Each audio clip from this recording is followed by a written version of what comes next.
Oi, nesse vídeo eu vou entrar aqui agora no conceito, né, no assunto sobre partições, né, o que é que são as partições de um dispositivo de armazenamento, né, eu vou explicar os conceitos básicos delas, né, partições, né, faz parte dos conceitos básicos gerais que eu quero abordar aqui, os conceitos básicos gerais que vão ser aplicados durante a instalação do Arch Linux, né, então, aqui vai ter só, né, assuntos gerais, básicos aqui, tá? Então, vou aqui falar sobre tabelas de partições, o que é que são as partições, né, sistemas de arquivos, né, os tipos de partições, né, e um pouquinho, até um pouquinho mais aqui sobre algumas tabelas de partições, né? Então, vamos lá, né? O que é que são partições de um dispositivo de armazenamento, né?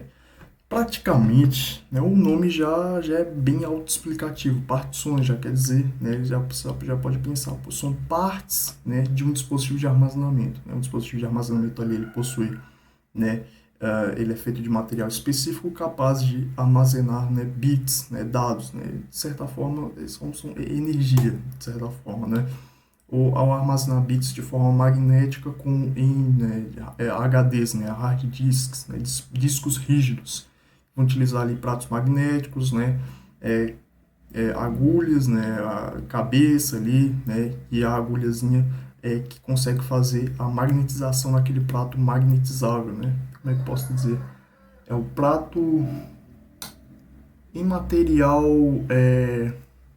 capaz de reter é, bits ali, né, de forma magnética, um prato magnetizável, né? Essa palavra magnetizável que estava querendo saber. Tá? Então, tem várias formas de armazenamento de dados, várias formas que podem ser utilizadas para poder armazenar dados em um dispositivo específico. Tem várias formas aí. Cada dispositivo de armazenamento ali vai possuir um método, né, um esquema, né, para poder endereçar cada célulazinha, né, capaz de reter os dados. Então, por exemplo, em discos rígidos vão ali possuir setores, né? Cada setor vai ter uma capacidade de armazenamento de bits específico, né? Bits de forma geral, né? Mas especificamente porque eu estou lembrando aqui, né? Mas obviamente assim, geralmente a pessoa você não precisa saber muito assim sobre especificamente sobre isso, mas setores ali do HD, né? Possuem geralmente 512 bytes, né? E em discos rígidos mais avançados possuem até 4 KB ali para capacidade de armazenamento, né? E o que acontece é que basicamente vai ter uma cabeça ali, né, uma agulhazinha aqui, né, de forma muito simples. Tem aqui, eu vou precisar aqui rapidinho aqui, mostrar aqui, cadê? Né?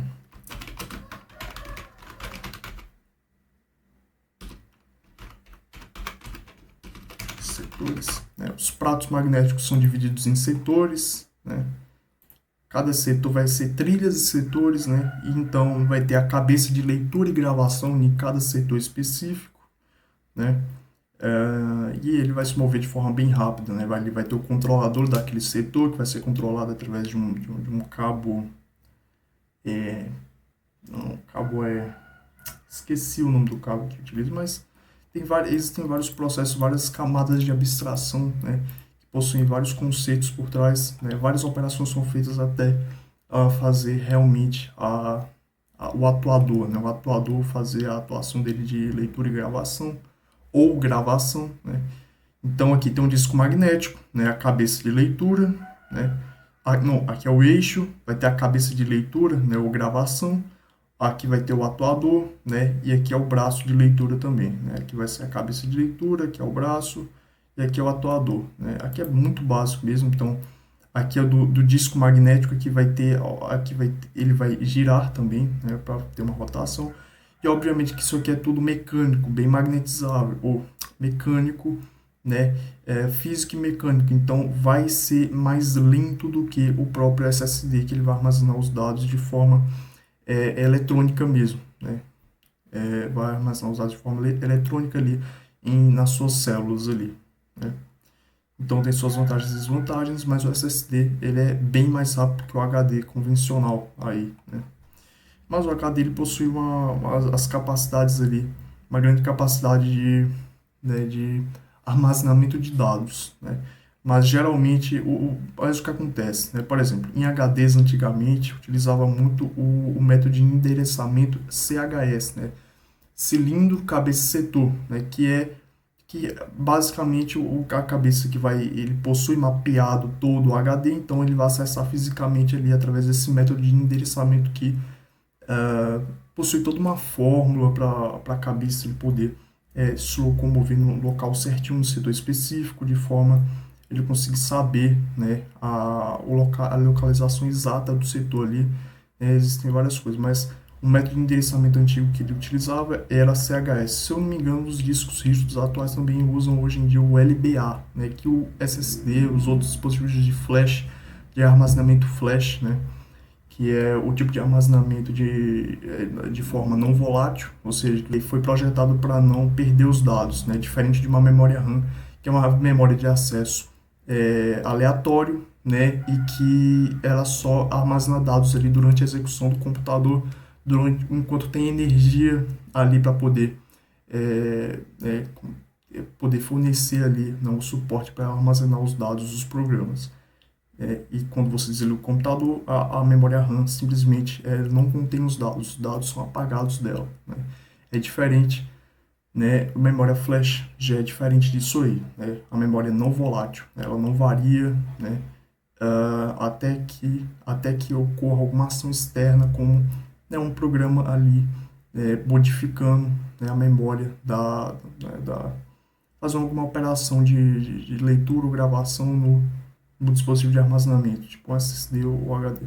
Tá? Então, o que acontece é que também tem um método de endereçamento, né, de mapeamento ali de LBA, né, Address Block Lógico. Eu lembrei, não sei nem como eu lembrei disso aqui, mas é endereçamento lógico de bloco, né, e cada endereço e vai ser mapeado, possui lá um offset, possui toda uma fórmula lá para ele poder acessar, mas é o driver lá, eu acredito que o driver do controlador do dispositivo de armazenamento, né, do circuitozinho ali do HD, né, do SSD mais específico, os SSDs utilizam esse método de endereçamento, né?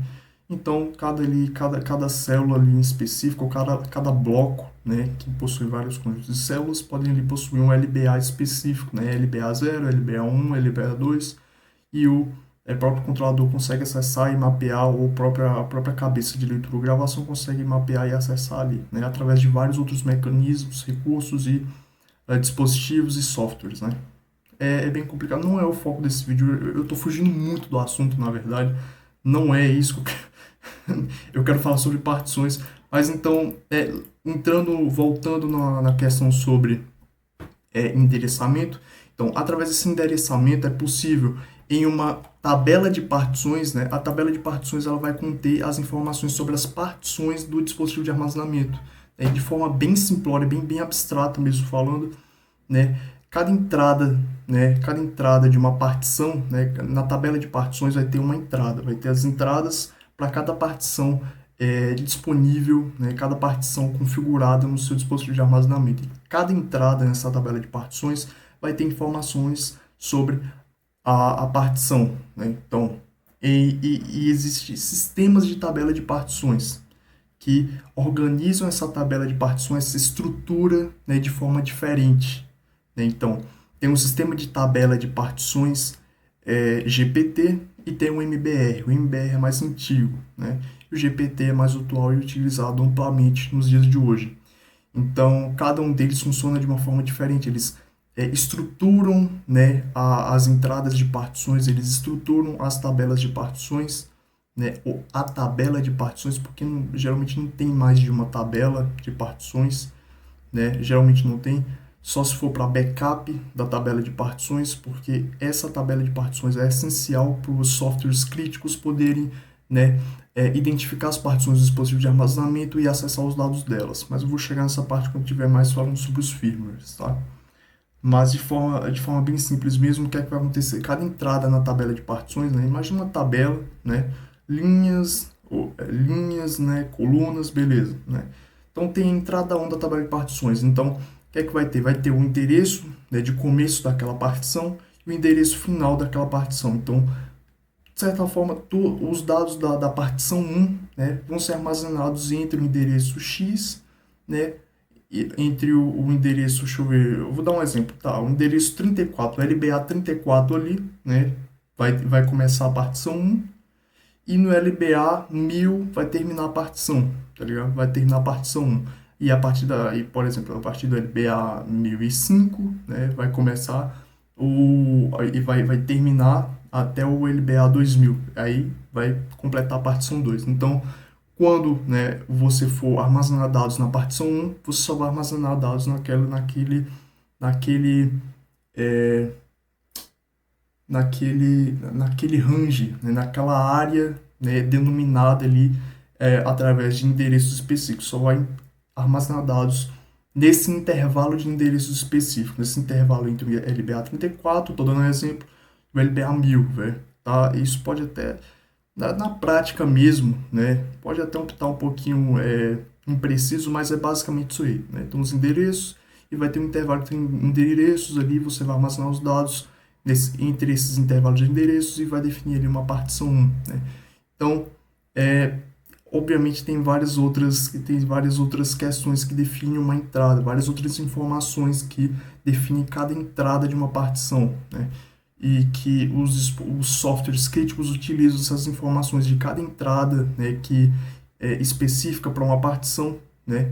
Eles utilizam as informações da entrada para uma partição específica, né? Para poder interagir com ela e poder inicializar o sistema. Eu vou explicar melhor o que é que eu quero dizer com inicializar o sistema através das informações de entrada de uma partição específica. Eu vou explicar melhor isso aí já já, tá? Mas está aqui, né? Um sistema de tabela de partições define como o dispositivo de armazenamento gerencia e organiza as partições dele, tá? Basicamente isso aí, no dispositivo de armazenamento. Lembrando que a tabela de partições fica em um local específico, armazenado ali permanentemente, né? Fica gravado, a melhor forma de dizer, não é permanente, porque não fica assim permanentemente em si, mas porque pode ocorrer fatores externos, né? Obviamente não é bom dizer assim logo permanentemente, mas ficam gravados, né, no dispositivo de armazenamento, ficam gravados em um local específico, né? A tabela de partições vai ficar gravado em um local específico do dispositivo de armazenamento, né? E geralmente bem no começo dos primeiros endereços, né, nos endereços lógicos ali do dispositivo de armazenamento. Por quê? Porque o firmware, que eu vou chegar na parte que é o software crítico ali, o software primário, né, do computador, ele vai ser responsável por ler, né, a tabela de partições, né, identificar a partição de boot para poder dar o início para a inicialização do sistema operacional, para poder carregar o bootloader dessa partição, né? Então, tem diferentes sistemas de tabela de partições, né, que definem tabela de partições em um dispositivo de armazenamento, né? Então, e os principais que eu vou citar aqui nesse vídeo, tem outros, mas os principais que eu vou citar aqui nesse vídeo aqui agora é o GPT e o MBR, né? O GPT é mais novo, o MBR é o mais antigo, né? O MBR também é conhecido como DOS, né? O que pode confundir, assim como me confundiu, né? Porque DOS realmente ele é referente a um sistema operacional antigo, se eu não me engano, ou foi o primeiro, ou um dos primeiros sistemas operacionais da Microsoft, né? Até hoje, muitas das coisas do Windows atual ainda é baseado no MS-DOS, né? A questão é que o MS-DOS utilizava MBR, né? Então, e muita gente chamou o sistema de tabela de partições MBR, chamava logo também de DOS, porque ele já utilizava o MBR, né? Ele já utilizava o MBR, então muita gente chama o sistema de tabela de partições MBR de DOS, e DOS também significa o sistema operacional da Microsoft, né? Então, mas tecnicamente é MBR, tá? Então pode dar uma confundida, mas DOS MS-DOS é um sistema operacional, né? E muita gente também se refere ao MBR como DOS, né? Então pode confundir muita coisa. Então o MBR, né, é um sistema de tabela de partições, né? Antigo e utilizado pelo firmware BIOS, né? Basic Input Output System, né? Sistema básico de entrada e saída, né? O firmware eu ainda vou chegar aqui na parte do firmware já, mas de forma bem simples, o firmware ele vai ser responsável pela inicialização ali, pelo gerenciamento, né, e inicialização dos dispositivos básicos do computador, né, também pelo teste de vida deles, né, o processo de POST, né, Power On Test Self, né, ele vai testar a vida do dispositivo, vai fazer algumas operações neles, vai testar ali, por exemplo, a memória RAM, para ver se ela está funcionando de forma ok, né, o firmware, ele também vai ser responsável por poder por ter que, né, dar a inicialização do sistema operacional, né, através do carregamento e execução ali do bootloader, né, do carregador de inicialização do sistema operacional específico, que fica armazenado na partição de boot, na partição de inicialização, né, e como eu disse, uma partição ali do dispositivo de armazenamento. Essa partição vai ter os arquivos essenciais para a inicialização do sistema operacional, tá? Então, o MBR é um sistema de tabela de partições antigo, utilizado pelo firmware BIOS, né, que funciona através da inicialização do primeiro setor de armazenamento válido para boot. Então, durante a inicialização, o próprio firmware ele vai inicializar, né, quando ele vai executar a partição de boot ali, o próprio código, né, no setor MBR, né, Master Boot Record, ele vai identificar as partições, né, ele vai identificar, vai ler, né, a tabela de partições que está ali em um local específico, né, do MBR, né, vai ter um local específico, as tabelas de partições, e o código ali do próprio MBR, de forma bem geral, né, ele vai ler essas tabelas de partições e vai identificar a partição VBR ativa, né, a partição de volume boot record, né, a partição de volume, né, de inicialização, gravação de volume de inicialização, né, partição de, pode chamar logo de partição de boot, né, ativa, para poder transferir esse código do MBR específico que fica no disco rígido, né? Então, quando você define que um disco rígido, né, que um dispositivo de armazenamento vai utilizar o sistema de tabela de partições MBR, né, também conhecido como DOS, você vai estar definindo essa estrutura para ele. Nessa estrutura vai ter o códigozinho de inicialização, utilizado pelo MBR, para poder ler as partições, as entradas de partições, identificar a partição VBR ativa e transferir o controle, né, de boot para ela, transferir a inicialização para o código, para o setor de boot dela, né? E aí esse bootloader, né, vai iniciar o segundo estágio de boot, né? E esse bootloader aí vai ter o código necessário, responsável por fazer a inicialização do sistema operacional, né? Ali podendo, por exemplo, inicializar um grub, né, inicializar um bootloader específico para um sistema operacional, etc. Tá? Bom, eu vou ler aqui que é melhor, né, porque realmente é muito específico isso aqui. Isso é mais só para complementar o vídeo mesmo, o que é que eu quero dizer, né, sobre o que é que eu quero dizer com MBR, né, Master Boot Record, né, registro mestre de inicialização, tá? Que funciona através da inicialização do primeiro setor de armazenamento válido para boot, conhecido como MBR, identificado através da flag de boot, né, 0x55AA. Ele armazena um pequeno código que lê a tabela de partições MBR, né, do MBR, e identifica a partição VBR ativa para transferir o controle para o setor de boot dela e iniciar o segundo estágio de boot. Iniciando o kernel diretamente em sistemas mais avançados, né? Em sistemas mais avançados pode iniciar, né, o kernel do sistema operacional ali diretamente. Eu vou chegar também na parte do que é o kernel, mas o kernel basicamente é o núcleo do sistema operacional. Ele que vai ser responsável por fazer a comunicação, né? Ele vai fornecer uma interface entre o usuário, né, e o hardware, né? Ele vai fazer essa abstração, né? Ele que vai esconder todos esses detalhes, você vai fazer com que você não tenha que lidar com os detalhes mais internos do computador, né? Basicamente isso que é uma abstração, ele vai esconder os detalhes ali para que você tenha um nível mais alto, para que você possa se comunicar com o computador em um nível bem mais alto, né? De abstração, sem ter com que você tenha que lidar com os detalhes internos do computador, né? Basicamente isso aí, tá?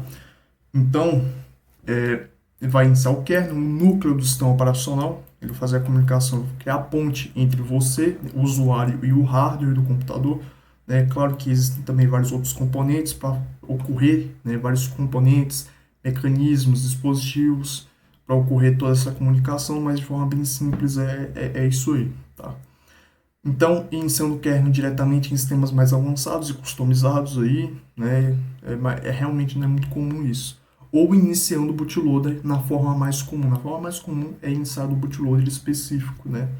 Podem ser ali o syslinux, o Grub, né, que surgiu justamente por conta das limitações do MBR, tá? Então, ele é compatível e usado com firmware BIOS, mas possui muitas limitações comparado ao seu sucessor GPT, que surgiu justamente, né, exatamente para superar as limitações que o MBR possui, tá? Então, o MBR ele possui limitações como 2 terabytes por partição, né? Cada partição vai poder ter 2 terabytes. Então, comparado à capacidade dos hardware, dos dispositivos de armazenamento de hoje em dia, isso é isso é relativamente bem limitado, tá? Realmente, servidores, né, vários outros, eles precisam de bem mais do que isso, tá? Então, e ele também tem o MBR, né, o sistema de tabela de partições MBR, ele possui suporte apenas a 4 partições primárias, né? No sistema de tabelas de partições MBR, né, existe o conceito de partição primária, né, e partição secundária, né? Então, ele só pode possuir 4 partições primárias ou 3 partições primárias e uma partição estendida, né? Estendida, eu não sei se é estendida com X, eu acho que é com X, hein? Mas não, deixa eu ver aqui. Estendida. Então, partição primária são as partições utilizadas para armazenamento comum ali de dados, para você poder armazenar seus dados específicos. Então, você pode ali definir uma partição primária ali para um sistema de arquivos raiz, onde vai conter todos os seus arquivos, né, fotos, vídeos, jogos, sua partição raiz, onde vai ter todos os seus dispositivos de armazenamento. Então, se por exemplo, tem aqui um LSBLK, ou seja, listar dispositivos de bloco, né, que são os dispositivos de armazenamento, a gente pode ver aqui, por exemplo, 0NVMe 0N1, que é, como eu disse, é minha partição, é meu dispositivo de armazenamento, né, SSD NVMe. Então, nele existe a partição 1 e a partição 4, né? Quando a minha partição 4 é a partição raiz, né, que está aqui definida, o ponto de montagem dela no meu sistema de arquivos raiz aqui, no meu sistema de arquivos real aqui, é o barra, né? Ela é conhecida como barra. Então, a partir do barra, tem todos os diretórios, inclusive o diretório de boot. Mas o diretório de boot, né, o diretório de boot, o ponto de montagem do diretório boot, né, ele está associado, na verdade, da minha partição NVMe 0N1P1, né, que é a partição de boot, a partição utilizada pelo firmware para poder localizar os arquivos de inicialização que estão nele, que são o quê? Aqui no Linux, que é, por exemplo, o kernel, né? Mas há muitos sistemas operacionais que seguem essa mesma ideia, né? Seguem a mesma ideia, só que tecnicamente muitas coisas são diferentes, né? Principalmente entre Linux e o Windows, né? Mas em sistemas Unix-like, né? Assim como o Unix, geralmente praticamente é a mesma coisa, tá? Então, tem aqui VM Linux, aqui é o meu kernel, tem um outro kernel LTS, né? Que é o long suporte, né, um suporte mais longo aí, né, aqui é um outro tipo de kernel, mas é praticamente a mesma coisa que o INT-RFS, né, um sistema de arquivos raiz temporário utilizado pelo kernel para poder montar, né, localizar a partição raiz e montar ela e transferir, né,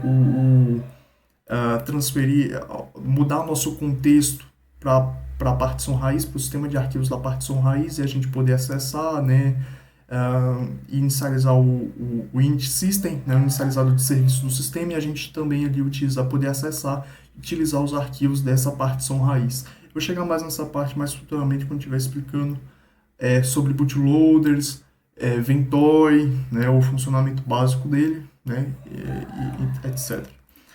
Então tem aqui o fallback, né, o init-rfs também fallback, que é para caso o init-rfs, esse arquivo de imagem do init-rfs der errado, né, esse caso, porque init-rfs é um sistema de arquivos raiz temporário, né? Ele é basicamente um mini sistema operacional ali que o kernel vai utilizar para poder montar a partição, localizar, montar, né, a partição raiz, carregar alguns drivers básicos para poder interagir com a partição raiz, às vezes com uma configuração específica de inicialização que o usuário definiu, né, de inicialização do sistema operacional, inclusive para lidar com as partições específicas, etc. Aqui é o fallback caso, né, fallback é uma técnica utilizada para caso algum programa, caso algum arquivo, caso alguma coisa der errado, né, vai ter um arquivo, um programa específico que vai ser executado como fallback. Bem simplório, bem simples, é isso aí, tá? Então, aqui é a partição de boot, né, e o diretório, o ponto de montagem dela que a gente está usando para poder acessar os arquivos do sistema de arquivos da partição de boot, que é NVMe 0N1P1, ela possui um sistema de arquivos próprios. Se a gente pegar aqui no ls-pk-fs, para mostrar o file system, né, o sistema de arquivos que as partições utilizam, vai dar para ver aqui, deixa eu ver aqui, deixa eu dizer, tá. Vai dar para ver aqui que tem mais informações aqui, tá? Então, fs-type, tipo de sistema de arquivos que a partição de boot utiliza, né? VFAT é um sistema de um tipo de sistema de arquivos. Existem vários tipos de sistema de arquivos, como eu acho que eu não disse, não. Existem vários tipos de sistemas de arquivos, né? E como eu disse, os sistemas de arquivos, eles definem, organizam, né, gerenciam como os dados vão ser armazenados nos blocos de dados específicos no dispositivo de armazenamento. Eles definem como os dados vão ser organizados no dispositivo de armazenamento, né? E quem vai fazer o armazenamento desses dados em si, no dispositivo em si, quem vai fazer a gravação, a leitura ali do dispositivo de armazenamento vai ser ali, vai ser através do driver, né, desse próprio dispositivo de armazenamento, né? Não só o driver, mas o driver ele vai se comunicar com o hardware da forma com que, né, o próprio fabricante, né, projetou, né, para ele, né, se comunicar e operar, né? Então, os drivers são softwares desenvolvidos. Eu vou chegar nessa parte aí, vai fugir bastante do ponto, mas basicamente drivers são softwares desenvolvidos. Podem ser softwares genéricos que fazem apenas as operações básicas ali no dispositivo, tá? Ou pode ser desenvolvidos pela própria fabricante, como geralmente né? E eles interagem diretamente com o hardware, né? Ou fazem operações diretas ali, né? Enviando ali pro controlador do dispositivo, né? Através também de várias camadas de abstrações que eu não vou citar aqui, que talvez eu nem conheça, que eu nem conheço na verdade, porque são tantos conceitos, né? São tantas as camadas de abstrações de outros programas, dispositivos utilizados para poder realizar essas operações, né? Essa operação que realmente torna inviável que eu ficar falando, mas basicamente isso aí, tá? Ali pode ser também se comunicar com o controlador do cabeçote, da cabeça de leitura e gravação, né? E fazer as operações em si. Isso é o driver que vai se comunicar com o dispositivo em si, né? E realizar as operações. Às vezes o driver pode se comunicar diretamente com o firmware e o firmware realizar as operações no dispositivo em si. Mas eu vou chegar nessa parte também do firmware, tá? Mas é basicamente isso aí, né? Então tem aqui o sistema de arquivos do meu dispositivo de armazenamento, a versão desse sistema de arquivos, né? Então cada versão vai ter suas melhorias, suas vantagens e desvantagens, né? E aqui tem o ID, né, único para cada partição. Por quê? Porque meu dispositivo de armazenamento NVMe, o SSD NVMe, né, que é o 0N1, né? Ele utiliza o esquema de particionamento, que também é conhecido como sistema de tabela de partições. Ele utiliza o GPT, né? Guild Partition Table, que já vou explicar, e eu fugi bastante do assunto aqui já, ela tá falando do MPR, mas o GPT eu vou falar dele aqui agora. Então, o Guild Partition Table, né, que ele divide as partições através, né, também, principalmente por meio dos UIDs únicos. Então, por causa disso, né, e vários outros fatores, o GPT é ideal, né, para os dispositivos de armazenamento de hoje em dia, porque não tem essas limitações que o MBR tinha, né? O GPT ele define cada partição ali, vai definir um UID único, né? que cada wide único para cada partição, e assim vai praticamente reduzir os conflitos ali e vai permitir ter várias partições, né? Se eu não me engano é de até 128 partições ali por você vai poder ter ali 128 partições, né? E é 128 ou até mais, se não me engano, né? Tem que ver depois. Mas basicamente isso aí, tá? Então aqui tem aqui os megas disponíveis, né? 127 megas aqui no meu /boot, né? No meu dispositivo de armazenamento inicializável, né? Minha partição de boot, tá? Então aqui o NVMe Userine P4, né? Ele vai ter o sistema de arquivos ext4, versão 1.0. Aqui é o ID dele, né? O ID dele. Ele está montado no barra aqui, né? E através desse ponto de montagem a gente está podendo acessar todos os arquivos dele, né? E interpretar também todos os dados do sistema de arquivos dele. Então tem aqui, né? Está armazenado fisicamente nele os diretórios dos arquivos. Obviamente, como eu disse no vídeo anterior, tem alguns diretórios aqui que são montados no sistema de arquivos raiz aqui dele, mas não estão armazenados nele em si. Eles estão na memória RAM. Eles são criados e gerenciados pelo kernel durante a execução do sistema operacional, né? Então, como, por exemplo, o /dev, né? O RAM, né?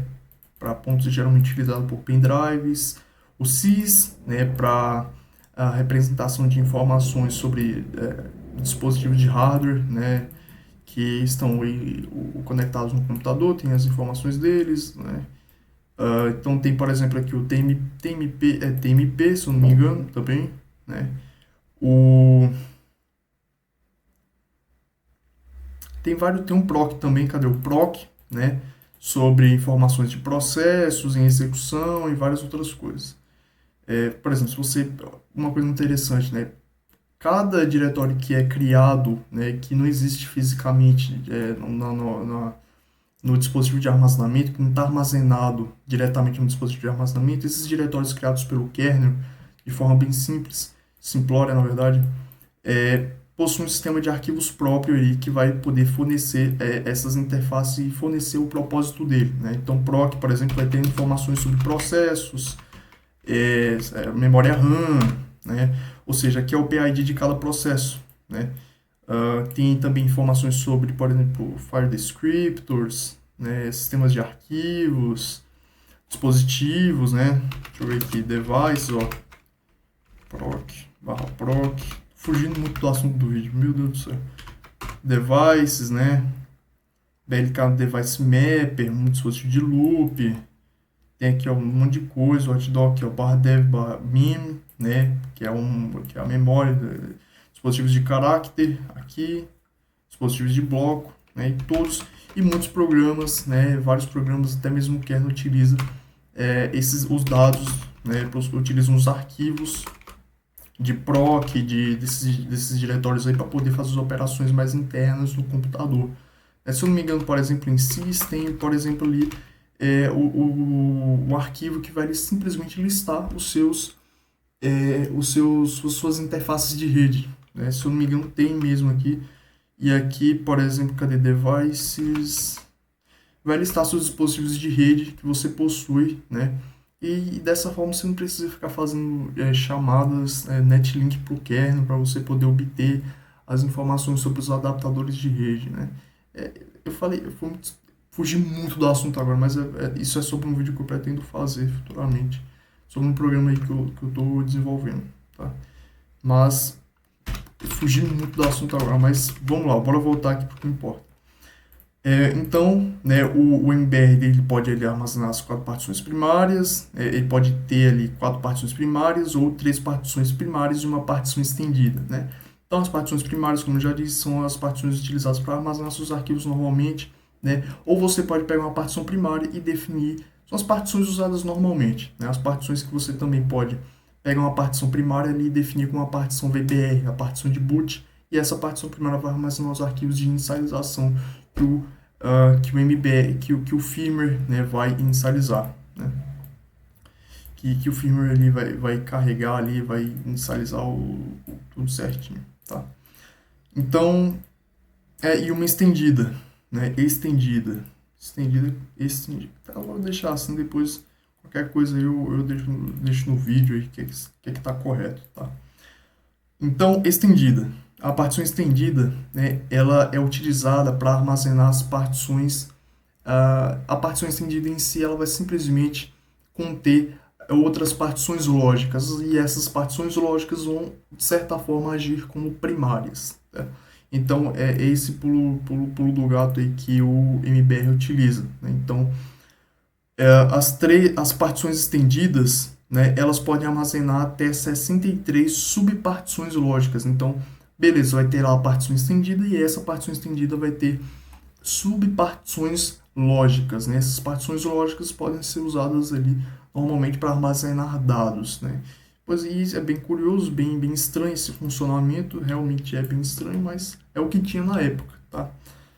Então, dentro do setor MBR, né, aqui são alguns detalhes que eu coloquei. Dentro do setor MBR são usados 64 bytes para tabelar e definir as 4 partições do dispositivo de armazenamento.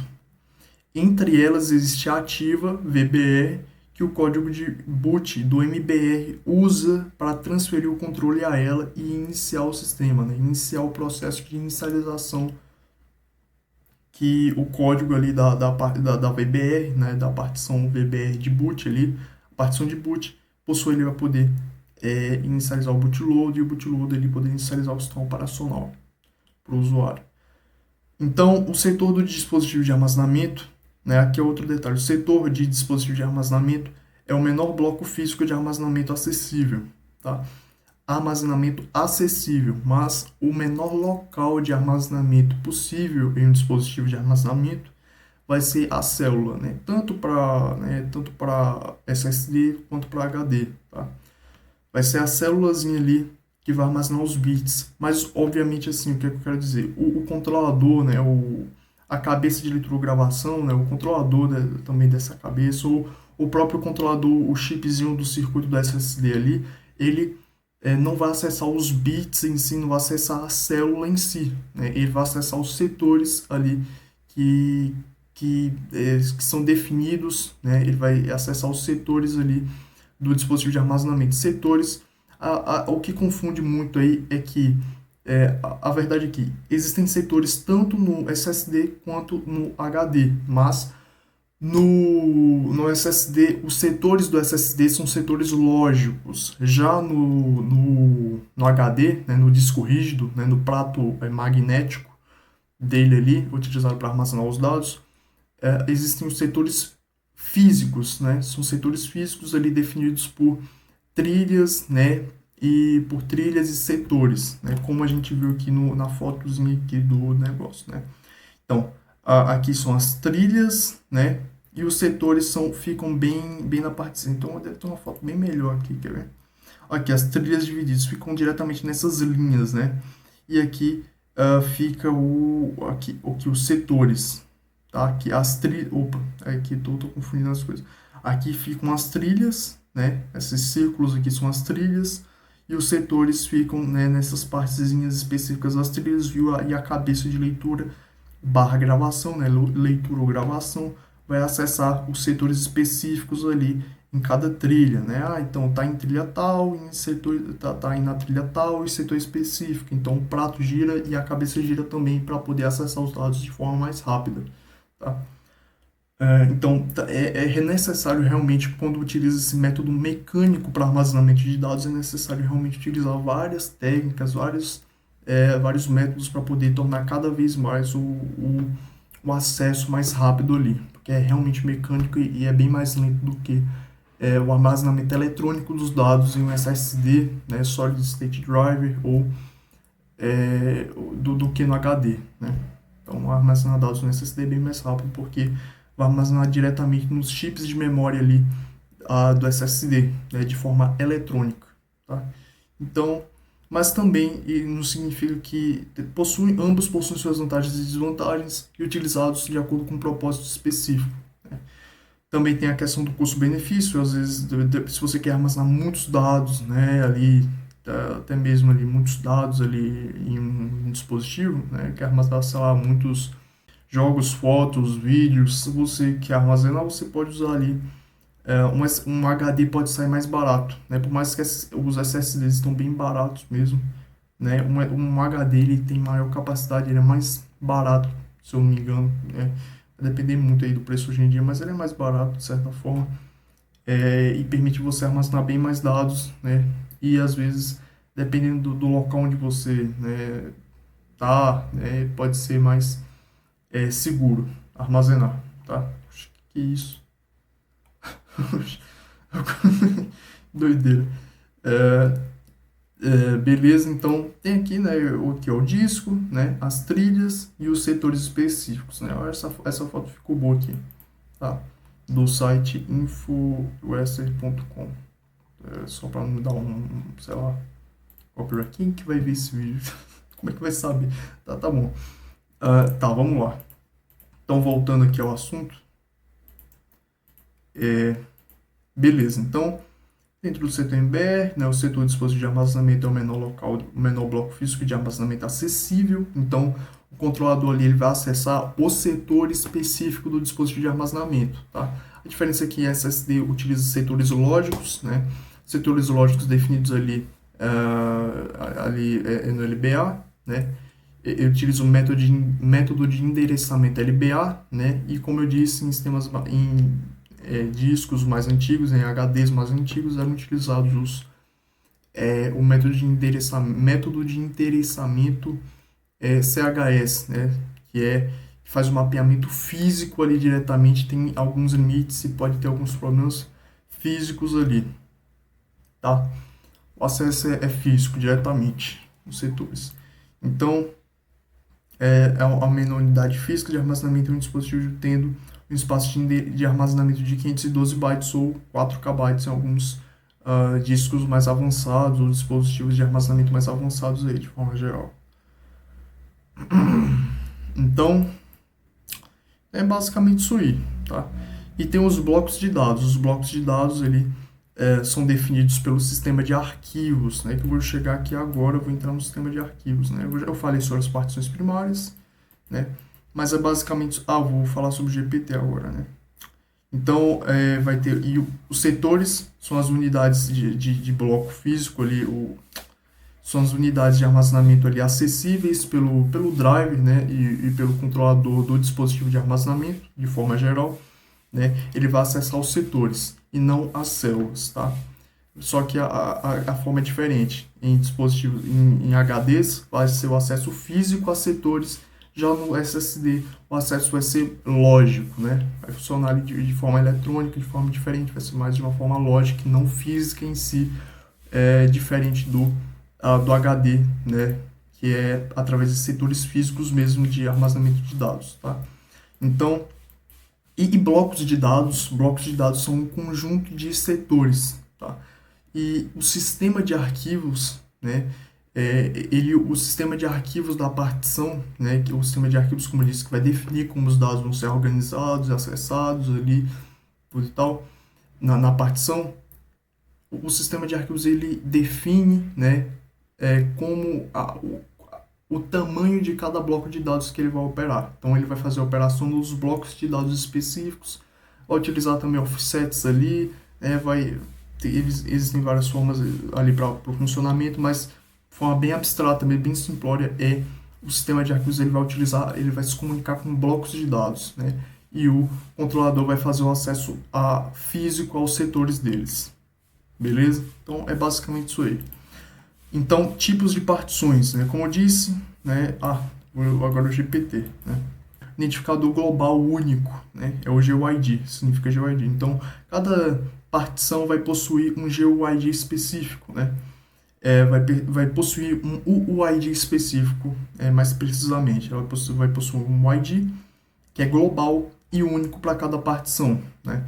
O GPT é um sistema de tabela de partições naturalmente compatível e nativo com o firmware UEFI, tá? Vou chegar mais na parte dos firmwares já. Dessa forma, no GPT não existem os conceitos de partições estendidas ou lógicas, né? Deixa eu ver isso aqui logo. Estendi.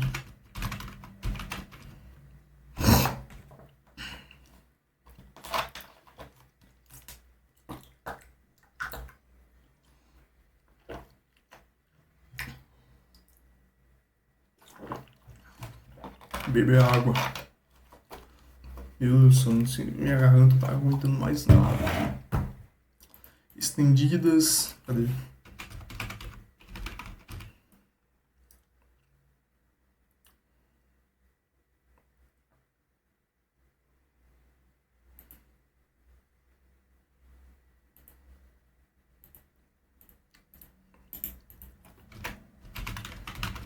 É com X, eu tenho quase certeza que é com X, tá ligado?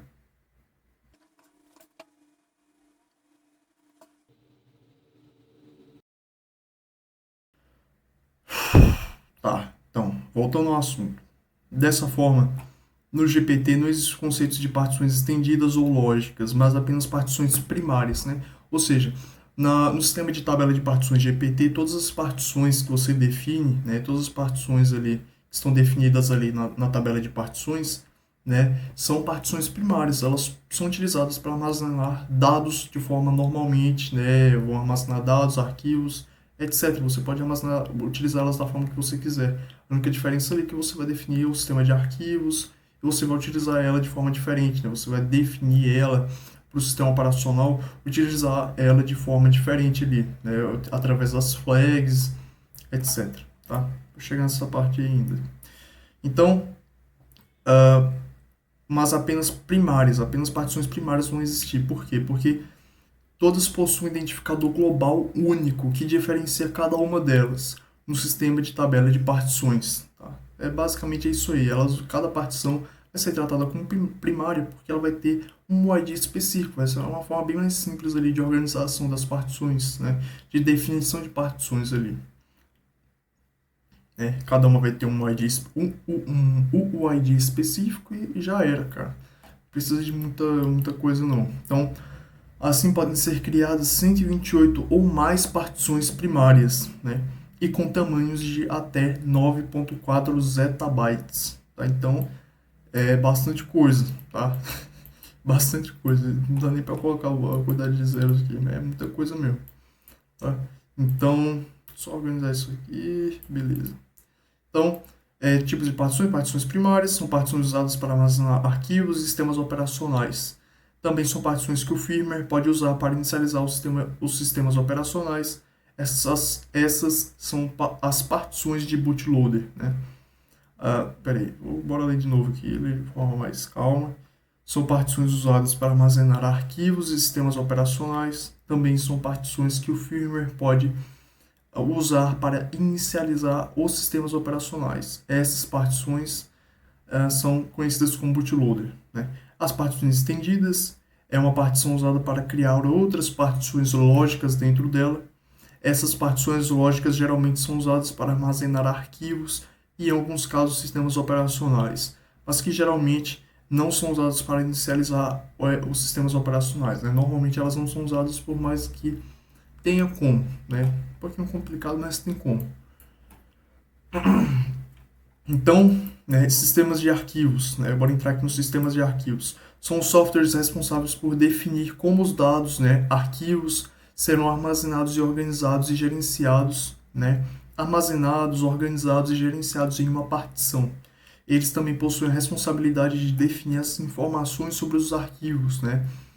Metadados, né? São informações sobre os dados, né? Informações sobre os arquivos ali, como data, que tá data, que não faz o menor sentido, data, né? Que é data, velho? Peraí, data é data e hora de registro, permissões, né, etc. Vai registrar as permissões sobre aquele arquivo. Claro que também tem vários outros componentes que são responsáveis por fazer para fornecer o suporte para que esse sistema de arquivos possa ali operacionar, né, para que ele possa, né, fazer suas operações. Então, muitos sistemas de arquivos oferecem várias funcionalidades como journaling, né, que é o log, registro de logs de operações de leitura ou escrita em arquivos, tá? Assim dando mais segurança contra a corrupção de dados, né? Por exemplo, se o computador simplesmente apaga, alguém tira da tomada, ou sei lá, cai um raio assim de energia que alguém manda, sei lá, aleatório, e simplesmente o computador queima assim de alguma forma. Então, é, os, lo- os logs de dados ali, eles são registrados, né? facilitando a identificação de erros também, tá? Então, pode registrar os logs sobre os arquivos que estavam sendo alterados ali no momento, né? Ou, por exemplo, o que é que você tinha escrito antes, né? Num arquivo de texto, né? Algumas coisas que você tinha escrito podem ficar salvas, né? Também vai depender do editor de texto que você vai estar usando, né? Mas ele vai logar, ele faz o log, né? Vai registrar as informações sobre as operações que ele realiza, né? Durante a execução, tá? Do sistema operacional e durante a execução das operações dele, tá? Então, facilitando a identificação de erros também. Então, é basicamente isso aí, né? Sobre partições. Então, eu mostrei um pouquinho da estrutura ali do MBR, né? Mas aqui é a estrutura da tabela de eu não mostrei, eu mostrei sobre os discos, né, sobre os dispositivos de armazenamento, mostrei a estrutura do HD, né, do SSD, né, estrutura, chips, flash, SSD, né, cadê? Então aqui, ó, a estrutura de um SSD, né, aqui eu mostrei as memórias flash, NAND, né, NAND eu esqueci que NAND significa alguma coisa que eu não tô me recordando aqui agora. Mas aqui é o circuito é todo eletrônico, né? Não é utilizado aquele esquema mecânico para armazenamento de dados diferente do ali assim como o HD, né? Ele utiliza o método mecânico. Aqui vai ter basicamente o SSD tudo de forma eletrônica, as interfaces, né? Os barramentos aqui SATA, né? Que é utilizado, que é bem mais rápido, né? Então, é basicamente isso aí, né? Cadê? Aqui tem as células, né? São capacitores, se não me engano, que é utilizado dentro dessas memórias. Os capacitores vão armazenar é, o, a- é, armazenar elétrons, ali vão armazenar bits de informações, né? Cadê aqui? Vai ter aqui o memória, flash control, controlador das memórias flash, que vai armazenar aqui nas memórias flash. Cadê aqui? Se tem algum lugar onde fala da estrutura? Cadê? Aqui é um SATA, aqui é um NVMe, se não me engano. Esse aqui é o NVMe, mas cadê aqui? Olha a diferença do HD do SSD. Cadê aqui? Não tem um... Peraí, chip.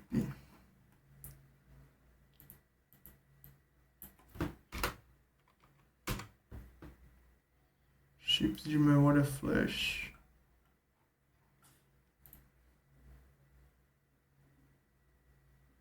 Aí vai ter a célula. Aqui são os setores, blocos de dados aqui. Tá tudo em japonês, sei lá. Chinês, sei lá que porra. Né? Deixa eu ver aqui. Deixa eu ver. Aqui não, isso não sei. Flash, mas é basicamente isso aí que eu quis dizer. Tá? Mas bora focar aqui no que realmente importa, que são as tabelas de partições, né? O sistema de tabela de partições, né? Os sistemas de tabela de partições, né? De tabelas de partições. Então, né, algumas características do GPT, né, é que o esquema, né, de tabelas de partições, né, o sistema de tabela de partições GPT, ele pode fazer também um backup, né? Ele pode fazer armazenar, né, a estrutura de tabelas de partições de forma redundante, né? Ele pode fazer uma redundância fazendo um backup ali da tabela de partições para um endereço específico, né? Só para caso aquela partição de alguma forma dê errado ali, ainda assim possa fazer com que o firmware consiga ler a partição de backup, né? Ler a partição de backup, não, ler a estrutura, né, de tabela de partições, né, ler a tabela de partições de backup e assim poder inicializar o sistema operacional e você poder fazer a manutenção ali no HD através de algumas ferramentas específicas. Diferente do MBR, o MBR não faz essa redundância, né? Então, ou seja, se você de alguma forma, se por algum motivo der algum erro ali, se você, sei lá, riscar o seu HD bem na parte do MBR específico, né, mas mantendo os outros dados ali do disco, né, que exemplo maluco que eu tô dando aqui, mas porque praticamente só de você abrir, né, o HD e expor o prato magnético a poeira, já vai dar muito provável que vai dar errado isso aí. Você, quando montar, colocar tudo de novo, não vai dar mais certo, tá? É utilizado várias ferramentas para levantar agulha, um monte de coisa. Depois vocês podem pesquisar aí, então é muito legal, né? Muito legal eu saber isso aí, né? Só que eu não lembro muito sobre isso aí não.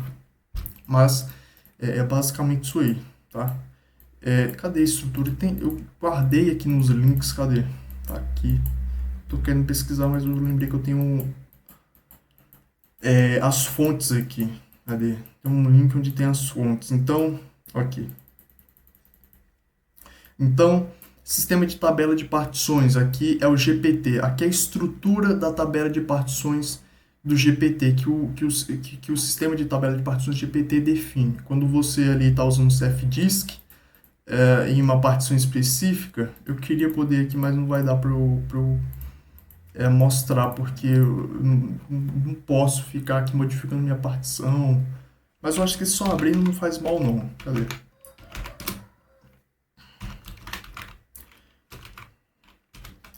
Meu Deus, não façam isso em casa, viu? Não façam isso em casa.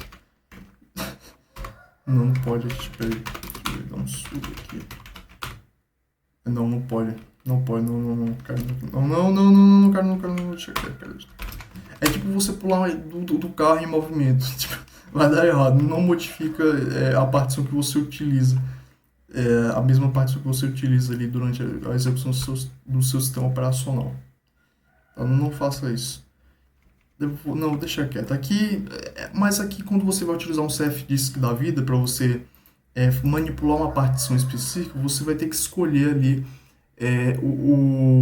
o sistema de tabela de partições que... A partição não, um dispositivo de armazenamento, porque a tabela de partições é definida no dispositivo de armazenamento, né, e não na partição específica. Vou deixar isso bem claro, porque já ia dando uma confusão aqui no que eu falei, tá? Mas basicamente no dispositivo de armazenamento que é definido. Então, você vai selecionar o esquema, né, o sistema ali que você vai utilizar para definir as partições. Quando você define que é o GPT que você vai utilizar naquele dispositivo de armazenamento, a estrutura é basicamente essa aqui, né? Eu tenho aqui a tabela de partição, tabela de partição primária, né? Começa a partir daqui do LBA0 e tem a tabela de partição de backup, como eu disse, né? Tem uma tabela de partição de backup e tem aqui a formulazinha aqui, né? Que é o último LBA, né? N-32, né? Que 32 é o início das partições, alguma coisa assim. Tá? Então, basicamente isso aqui. Vai ter o MBR protetivo, né? LBA0, né? Vai começar aqui o protetivo MBR, né? Master Boot Record. MBR, eu sei que aqui é GPT, aqui é a tabela de partições GPT, e aqui está dizendo MBR, né? Protetivo MBR, mas basicamente esse LBA0 que vai ter esse protetivo MBR vai armazenar algumas informações, acredito eu, informações específicas para poder sei lá, validar, para poder identificar que aquela ali é uma parte, que aquele ali é uma partição, para identificar que aquele dispositivo de armazenamento utiliza o GPT, né, o esquema de tabela de partições GPT. Então, né, depois do LBA0, onde vai ter os dados de protetivo MBR e LBA0, né, que vai começar no LBA0, lembrando que é endereçamento lógico de bloco, tá? Endereçamento lógico de bloco. Então, no LBA1, né, no endereçamento lógico de bloco 1, vai começar o GPT header, né, o cabeçalho GPT que vai ter as informações sobre aquela tabela de partições GPT, né? E no LBA2 já vai começar a tabela de partições, né, que vai ter na tabela de partições ali vai ter um tamanho específico, né, vai ter os bytes reservados ali para poder definir as partições, as entradas, né, para as partições, e cada entrada sobre as partições ali definidas, né? Vou pegar aqui uma foto melhor, né? Estrutura GPT. Aqui, não, essa aqui é a imagem que eu peguei ali, deixa eu ver. Então, Master Boot Code, né? Não, isso aqui é do MBR, né? Olha só, aqui é a estrutura MBR, já vou salvar aqui para dar uma para olhar depois. Cadê isso aqui? Não, aqui eu quero do GPT. Cadê aqui? GPT.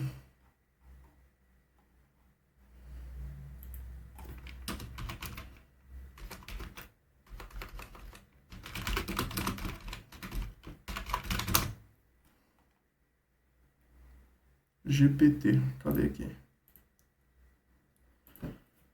Deixa eu ver. GUID Partition Table Schema, né? Esquema de tabela de partições através do GUID, né? Então aqui no LBA0 vai ter o protetivo MBR, né? Vai ter o cabeçalho primário, né? O header GPT primário, né? O cabeçalho GPT primário.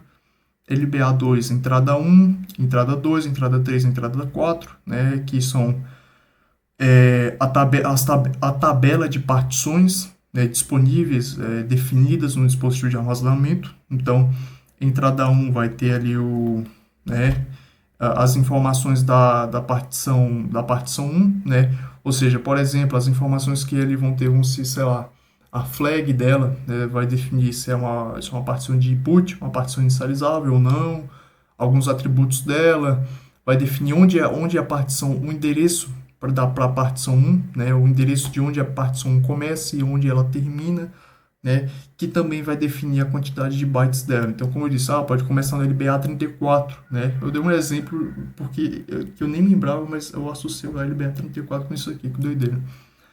Então, aqui vai começar do LBA34, né, e a partição pode terminar aqui no, sei lá, no LBA não sei o que, né? Então, aqui no LBA aqui menos 34, aqui vai ser aqui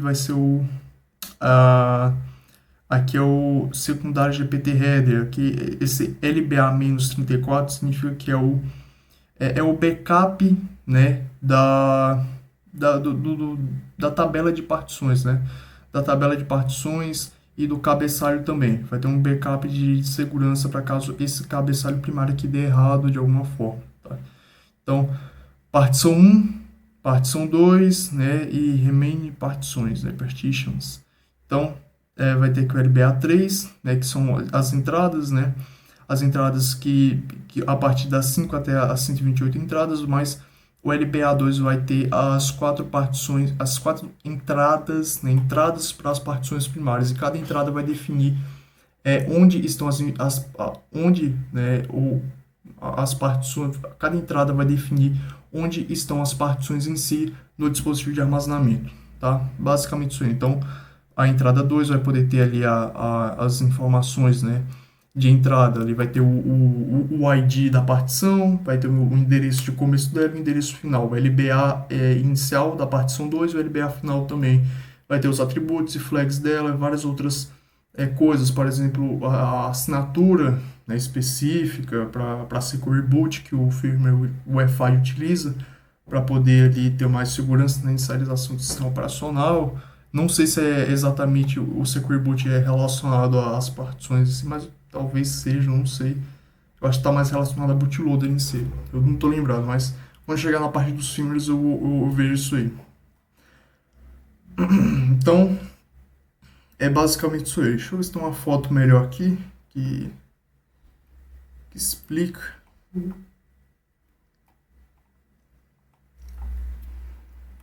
Então, é basicamente isso aí, tá? Vai ter aqui o protetivo MBR, né? O cabeçalho GPT, né?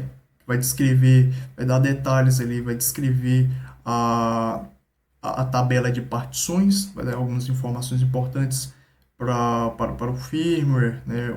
Outros sistemas aí.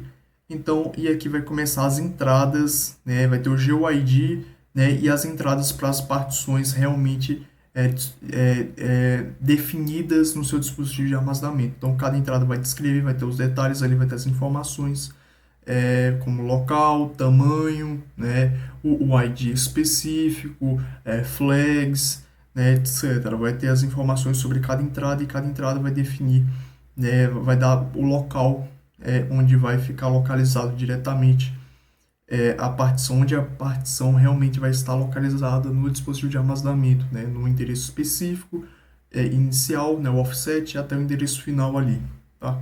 Basicamente isso aí. Aqui vai ter um backup de redundância da tabela, né, do cabeçalho GPT, vai ter um backup desse cabeçalho GPT e vai ter um backup também das entradas, né, das entradas que foram definidas aí no dispositivo de armazenamento, né, as entradas aí disponíveis. E essas entradas vão, como eu já disse, vão ter os detalhes, vão descrever as partições disponíveis no sistema. Cada entrada vai definir, vai descrever as partições aí.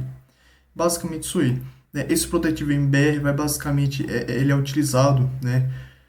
O GPT ele precisa definir esse protetivo MBR, né, para indicar a sistemas legados, né, ao firmware BIOS, por exemplo, ele possui apenas um código necessário para definir, né, para indicar a esses sistemas legados que não que esse disco já está ocupado, né?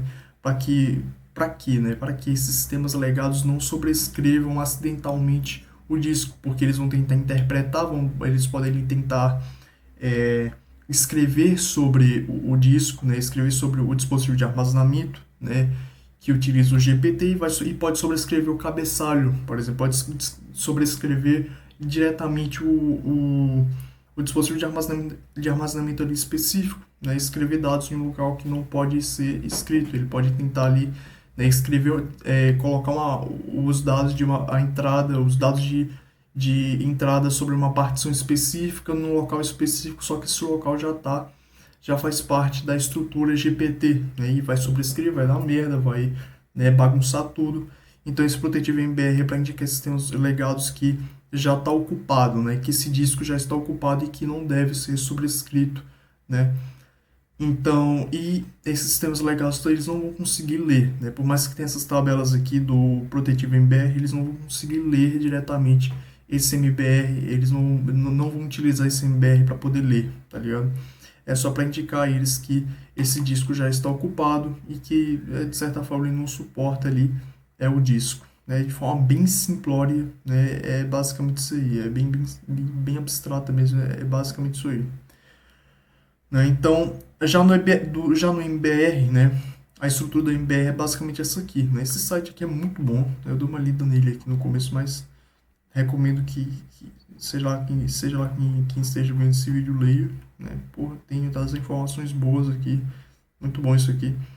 Tá mais completo do que tá bem mais completo, na verdade, do que o do mapa mental meu, né? Porque é só para abordar assuntos gerais, conceitos gerais mesmo. Então, aqui na estrutura do MBR, né, Master Boot Record, né, registro mestre de inicialização, o MBR ele vai comportar aqui toda a estrutura aqui, vai comportar então por isso que o MBR é uma forma geral para se referir a toda a tabela de partições. Então no MBR vai ter o Master Boot Code, né, o código de inicialização mestre, e já vai ter aqui, depois dele vai ter as entradas, né, as entradas para as partições definidas no seu dispositivo de armazenamento. Então vai ter entrada para a partição 1, né, então aqui vai ter a tabela de partição, a entrada, né, entrada 1 na tabela de partição, entrada 2, entrada 3, entrada 4, né, como já sabe, ele suporta apenas 4 entradas, né, de partições, então, e uma delas pode ser estendidas.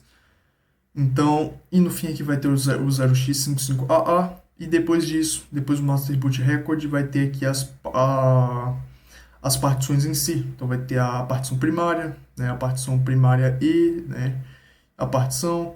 Então aqui, depois das partições primárias vão ficar as partições estendidas, né, Extended Partition. Então vai ter Logical Drive, Logic Drive H, né, Logic Drive N. Então isso aqui é coisa mais de Windows, né, esse negócio de C, E, F, eu acho. Eu me lembro, quando eu usava, eu me lembro dessas letrinhas aqui. Tá, então, mas é basicamente isso aí, né? É bem simples. Também é bem simples o GPT, né? Só esse protetivo MBR que pode dar, né, né? Mas basicamente para proteger que sistemas legados que utilizam MBR, né? Proteger o cabeçalho GPT para que sistemas MBR, né, legados antigos não sobrescrevam o cabeçalho GPT ou o disco em si, né? Ou seja, para que eles não gravem, né, dados, né, ou leiam ali, ou tentem interpretar o cabeçalho GPT ou o disco em si, né, porque vai dar ruim, porque eles não sabem ler ele, eles não entendem. Então, a melhor forma é o GPT ele precisa definir, né, esse protetivo MBR para que esses sistemas não façam merda, né, no dispositivo de armazenamento, porque eles não entendem o GPT. Então, mas eu acredito que de certa forma poderia ter aqui algum esquema em MBR aqui para poder, bem básico mesmo, para algum sistema legado poder definir. Não dá certo não, é isso mesmo, tá? Tava pensando numa solução, mas deixa quieto. Então, quanto à segurança, né, o MBR também possui diferentes níveis de segurança que já entra mais detalhado, bem mais detalhado aqui, né? Olha só interessante que o Wi-Fi que está falando aqui. O cabeçalho da tabela de partição de um disco GPT define os blocos utilizáveis no disco, sim, né, as partições, assim como o número e os tamanhos das entradas da partição, né, que compõem a tabela de partição.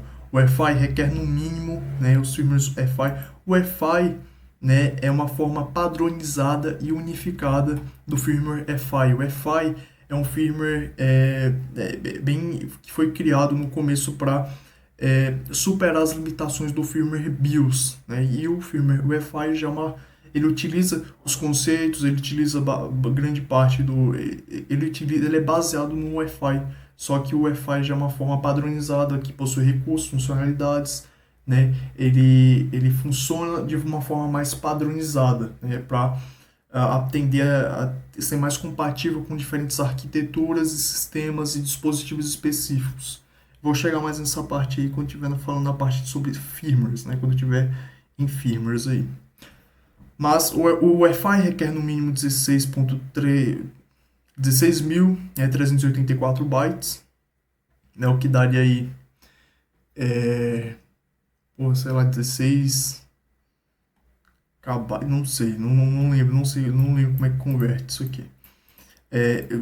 Reservado para a tabela de partição. Então, o Wi-Fi requer no mínimo 16.384 bytes reservados para a tabela de partição, né? A tabela de partições aí que vão existir no dispositivo de armazenamento. Ou seja, a tabela de partição contém 128 entradas de partição de 128 bytes cada, o que significa que você pode criar até 128 partições primárias em um disco GPT, né?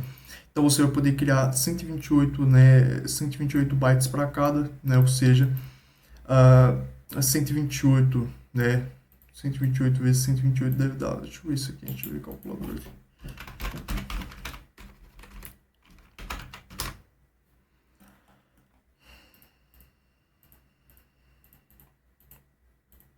(16.384). Então, cada entrada de partição, né? Cada entrada para partição, ou seja, a entrada que vai definir as informações sobre as partições definidas no seu dispositivo de armazenamento, né? E vai ter os dados específicos, vai ter o local, o tamanho, né? O endereço inicial, o endereço final, né? E vai poder definir aí no seu dispositivo de armazenamento, né? Cada entrada vai poder ter 128 bytes, né? O que no fim vai dar 16.384 bytes. Né? Ou seja, no fim vai dar 128 partições primárias, 128 entradas de partições primárias em um disco GPT, tá? Primárias porque também não vai ter estendido, no GPT não tem partições estendidas, só tem primárias. Então, é bom deixar isso aqui, não tá redundante não, mas tá legal, tá partições primárias mesmo, tá certo. Então, é basicamente isso aí, tá? Sobre partições, esquemas, então... Tem aqui o MBR, a estrutura do MBR, como eu já mostrei, né? Aqui vai ter o MBR, Master Boot Record, primeiro setor, né, do disco, que vai ter ali 512 bytes, né, bem antigo mesmo. Então, a estrutura do MBR, né? Então, aqui vai ter, aqui nesse primeiro local aqui de armazenamento, vai ter o código de inicialização, o código mestre de inicialização, que vai possuir 448 bytes, né? Já Disk Partition, né, a tabela de partições do disco, vai ter ali 648 bytes, né, para você poder definir, né, as entradas de partições do disco. Então é bem menor, a capacidade é bem menor do que a capacidade é bem menor do que a do GPT, né? Eu já saí do site aqui já, mas a do GPT é 16.384 bytes e aqui é 648. Então é bem menor a capacidade aí. E aqui no final vai ter, depois do Disk Partition Table, pode ter aqui o boot assinatura de inicialização, que vai ser de 2 bytes, né? 0x55AA, para identificar que é uma assinatura de boot específica, para definir que a partição é de boot, se eu não me engano. Né? Essa flagzinha aqui é utilizada para definir que a partição é de boot, para indicar. Se eu não me engano, é bem isso mesmo. Então, depois aqui do Master Boot Code, vai ter aqui diretamente as partições. Vai ter a entrada para a partição 1, a entrada para a partição 2, né, a entrada para a partição 3. Ah, não.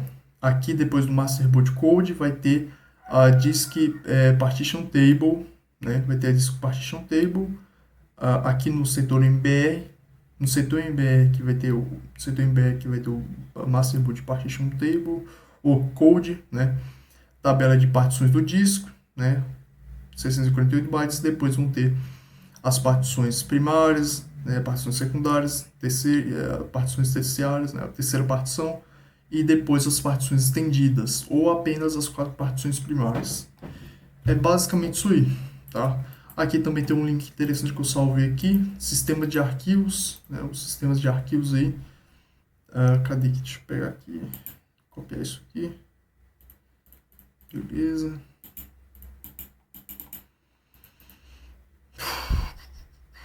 Oxi. Pera aí, meu amigo.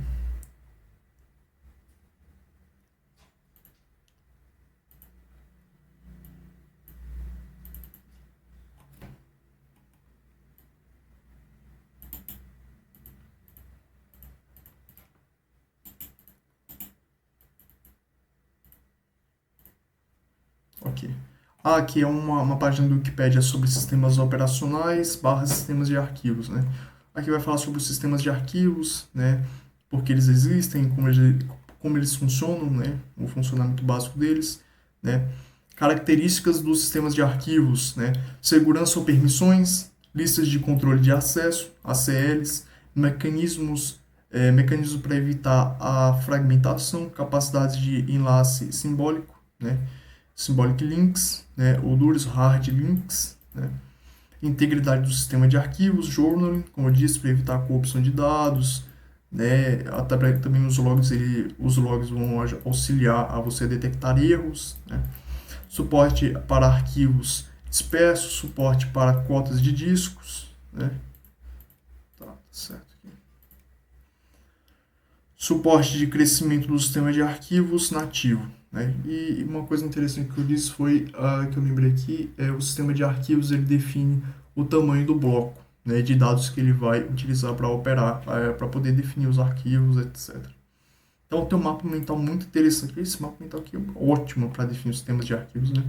Então, as operações do sistema de arquivos, né, ver, né, ou seja, ler ou definir, né, ler ou gravar, né, read ou write, né, escrever ou ler, né, vai ficar ali por exemplo, se você tem um arquivo, né, aberto por um processo, vai ter o file descriptor, né, vai ter a tabela lá de descrição de file descriptors do kernel, e cada recurso aberto, por exemplo, um arquivo específico aberto ali na memória RAM que está sendo utilizado, que está sendo lido, ele vai poder ter uma lista de file operations, né, de operações de arquivo, né. E como eu disse também, muitos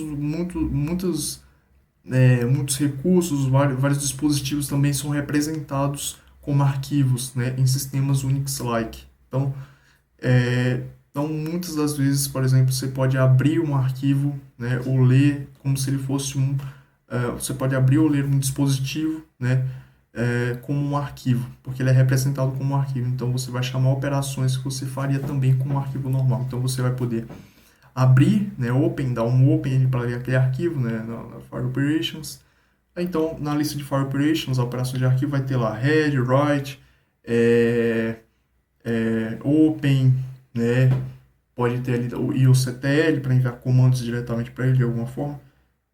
etc, né? Vai ser o Virtual File System. Isso é para um próximo vídeo que eu pretendo fazer. Não vou entrar muito nisso aqui não, mas tem aqui as operações que são possíveis, né? Renomeação, operações de arquivos, que o sistema de arquivos faz, em específico, o sistema de arquivos faz. O que é que o sistema de arquivos vai fazer? Ele pode fazer aqui renomeação, execução, escrita, leitura, alteração, criação, destruição, abertura, fechamento, busca interna, concatenação, né? Há operações também, ele pode, mas de forma básica mesmo, é ver ou definir atributos, né? Os arquivos suportam as operações, né? Arquivos podem ser acessados sequencialmente a partir da posição corrente do arquivo, diretamente ou aleatório, né? Arquivos possuem métodos de proteção, né? São exemplos: permissões, flags para indicar apenas leitura, né? Read only, né? Apenas leitura. Então, a extensão do arquivo identificado pelo texto, imagens, vídeos, né? Contém informações sobre texto, imagens e vídeos. A extensão vai definir se é um arquivo de texto, uma imagem, um vídeo, etc. Né? Vai ter o caminho também. Então, o sistema de arquivos ele coloca a mão em muita, ele é responsável por gerenciar e definir os arquivos, né? Os dados no seu dispositivo de armazenamento, gerenciar, né? E definir, né? E definir eles, né? E organizar eles no seu dispositivo de armazenamento. Então, eles são responsáveis aqui por muita coisa, né? Então, aqui vai falar sobre arquivos, tipos de arquivos, operações com arquivos, né? Tipos aqui, cara, isso aqui é muito bom. Eu ainda vou parar para ler isso aqui, ó. Virtual File System, né? É uma abstração, é uma camada de abstração entre aplicações e implementações do sistema de arquivos. O VFS pode, por exemplo, ser usado para acessar dispositivos de armazenamento locais e de rede de forma transparente, sem que a aplicação cliente perceba a diferença, né? Ele vai se comunicar com o Virtual File System, né? E vai basicamente ali, o Virtual File System vai fornecer abstração para poder fazer as operações internas, né? Ou seja, a aplicação não vai ter que lidar com os detalhes internos da operação que o Virtual File System vai fazer, né?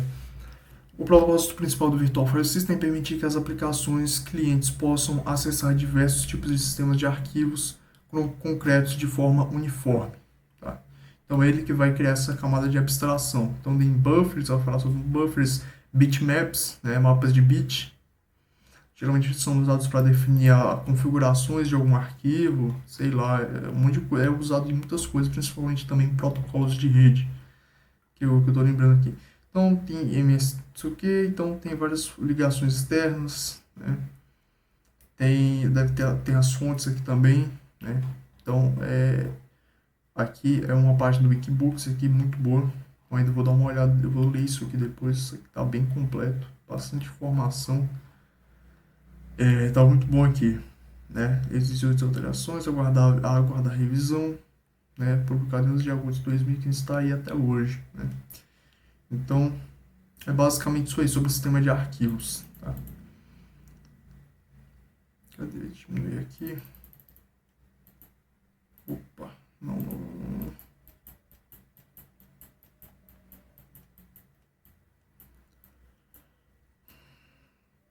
Então, os sistemas de arquivos são basicamente isso aí, né?